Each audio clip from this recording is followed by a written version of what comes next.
Yes, that's her. Okay, let's follow her.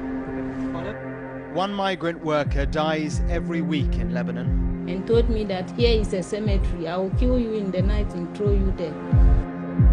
Rarely seen on camera, we followed the escape of just one worker fleeing for her life. The kafala system is modern-day slavery. There's no two ways about it. It looks like such an ordinary moment,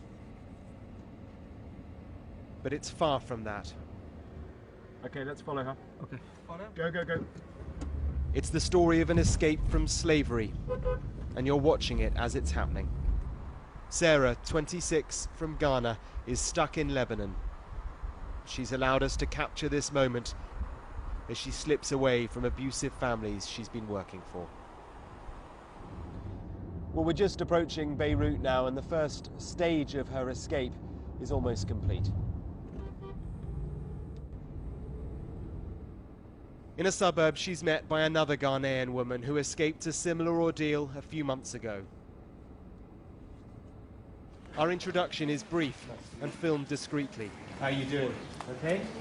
Cameras here will rouse suspicion. How are you feeling? I have to take it like that, whether I'm feeling good or not. You're feeling good?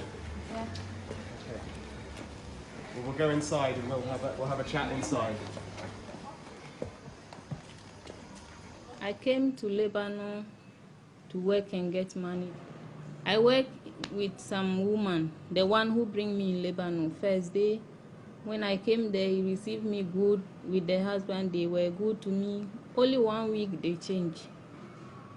If you do any mistake, she will use her shoes to be beating you. So there, the lashes was too much for me. I ran. I'm sorry, so they hit you with shoes? Yes. You will sleep, you will not sleep early. If she is coming to wake you up, she use her shoes to wake me up. So I decide to run. I ran from the house. Sarah is not her real name. We've changed it at her request to protect her from reprisals. She's a victim of a system called kafala, Arabic for sponsorship. Migrants encouraged to the Middle East for work, but with no rights at all. Their agents control their lives and their destiny. So you managed to escape from that first family? Yes. So I went to another different family from my office they give me some woman. I went there to work too. There were sexual harassment. It's too much. One of my madam's brother, he want to sleep with me. He told me that this is $20. Take and let me spend my night with you. I said, no, I didn't came here because of sex and money. The next day he came. I was in the bathroom scribing. He came with naked. He didn't wear anything. He hold knife and do me like this and tell me, do you know this? I said knife.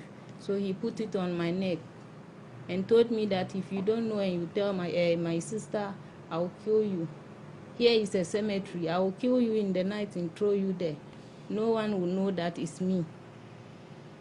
So I was quiet and listened to him. He told me, from today going, every day I have to suck your breast. I have to do this, I have to do this. I don't even want to remember because what this guy did to me, it was very painful. It was very painful. I'm so sorry. The challenges and the dangers ahead are still huge. She has no papers and no money. No, I don't have the passport now. Who has the passport? It's with my agent. I don't have the passport. The agent owned me. She collect money from me. She collect my money. She beat me and collect my money from my hand. This is not an isolated case, far from it. There are 250,000 migrant domestic workers in Lebanon, all under this system. The kafala system is modern-day slavery. There's no two ways about it. Human rights groups have lobbied politicians for years, but nothing has changed. Unfortunately, most people here still don't understand the inherent racism of the kafala system. They think that the abuse that we see day in and day out is the result of a few bad employers rather than a system that is built on the exploitation and subjugation of these women. And it's widespread? It really is. I mean, people think that they have a right to have a migrant domestic worker live in their homes 24/7, be confined to her room, not have her passport with her. These are all things that, because of decades of practice, have just become completely normalized. And this goes beyond domestic workers. Outside African embassies across the city, migrants are waiting for their nation's help. At the Sudanese embassy, they are men. Lebanon's economy is collapsing. And so these laborers have literally been dumped by their employers. They take us as slaves. Even I use myself, they take me as a slave. There are many people who is arranging themselves to come. They shouldn't come, because this journey is do and die. It's very, very serious case.